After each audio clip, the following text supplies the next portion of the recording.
di sini saya akan membahas tentang integral dan antiturunan. Teman-teman sudah pada tahu belum apa itu integral dan antiturunan? Kalau belum, mari kita bahas lebih. Pengertian integral itu sendiri adalah konsep dalam kalkulus yang bisa dibayangkan sebagai penjumlahan tak terhingga. Membayangkan jika ingin menghitung luas daerah di bawah sebuah kurva. Dan antiturunan adalah kebalikan dari turunan.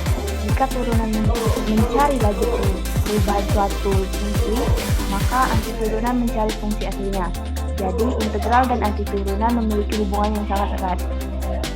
Konsep dasar integral sebagai kebalikan dari turunan, contoh sederhananya seperti analogi sederhana ketika perjalanan mobil, yaitu bayangkan ketika kita sedang mengemudi mobil, kecepatan mobil kita pada setiap saat adalah seperti turunan dari jarak yang telah kita tempuh.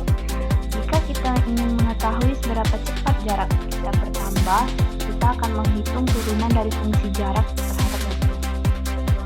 Selanjutnya saya akan membahas tentang aturan dasar integral, yaitu aturan dasar konstanta, di mana dia mengintegralkan sebuah konstanta atau bilangan tetap, maka hasilnya adalah konstanta tersebut akan dikalikan dengan variabel integrasi ditambah dengan konstanta integrasi.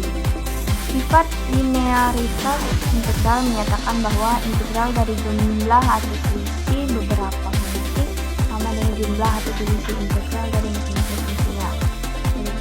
Selain itu, konstanta dapat dikeluarkan dari tanda integral. Saya akan melanjutkan pembahasan, yaitu apa sih perbedaan integral tak tentu dan integral tentu. Integral tak tentu adalah suatu fungsi baru yang turunannya sama dengan fungsi yang sedang kita integrasikan.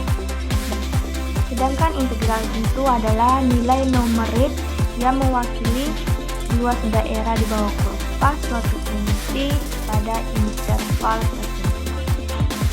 Selanjutnya saya akan membahas tentang metode substitusi. Metode substitusi adalah teknik yang sangat berguna untuk menyederhanakan integral yang benar tentu. Intinya kita akan mengamati sebagian dari fungsi integrand dengan variabel baru, misalnya U. Agar integralnya menjadi lebih mudah dikerjakan, kita akan mengerjakannya dengan langkah-langkah umum. Yang pertama, pilih substitusi yang tepat, dan yang kedua, identifikasi bagian dari fungsi integrand yang paling rumit atau turunannya muncul di bagian lain di integrand. Misalnya bagian tersebut sebagian U. Hitunglah DU atau DX. Turunkan U terhadap X untuk mendapatkan DU atau DX. Yang terakhir saya membahas tentang aplikasi integral, luas dan volume, di mana luas daerah di bawah kurva dapat dihitung dengan menggunakan proses integrasi atau antiturunan. Rumus yang digunakan adalah A sama dengan integral B AY dikali DX. Untuk menghitung luas di bawah kurva, kita perlu persamaan kurva, yaitu Y sama dengan Fx. Sumbu yang membatasi kurva, batas-batas kurva. Luas di bawah kurva juga dapat diartikan sebagai jumlah akumulasi dari fungsi yang dimodelkan. Misalnya, jika kurva mewakili kecepatan benda yang bergerak selama 4 jam. Ada juga contoh soal menggunakan metode cakram.